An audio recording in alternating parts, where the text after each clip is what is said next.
Распаковка, мои дороженькие, распаковка вот такой вот посылочки, которую мне очередной раз прислал мой друже. Это Гарик, казах-качок з Германии. Через своих людей передал в Брест, и с Бреста мне ее сюда отправили. Ну и будем глядеть, что тут есть.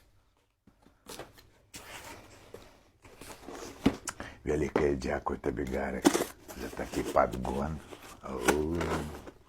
Я уже даже боюсь открывать.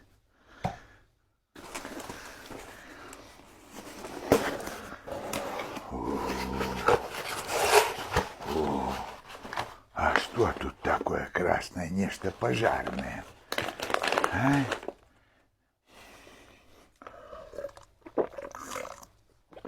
Як думаете, что тут есть?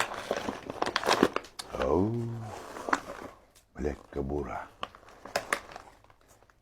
Пистолет.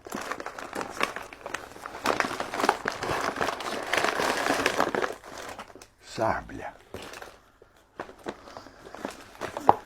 Я не знаю, что это. Может, какая портупея?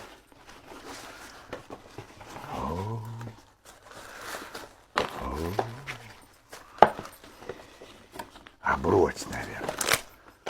Нет.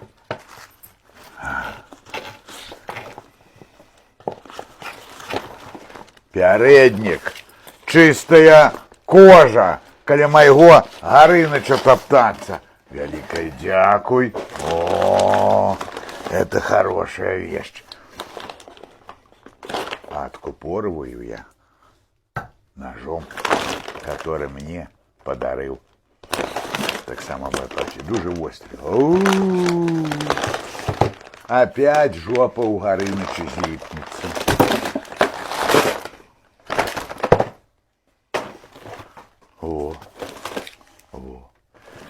Гарик, великое дякую тебе, конечно, за такой подгон, за сладости, за такой вот передник, каляпечек, кожаный. Это я как кузнец теперь буду печь блины. Дуже угодил Гарынычу. Ну, а зараз я поставлю самовар и буду пить чай. Усім от души. Ну, а Гарику, казаху, качку, я ще раз велике дякую.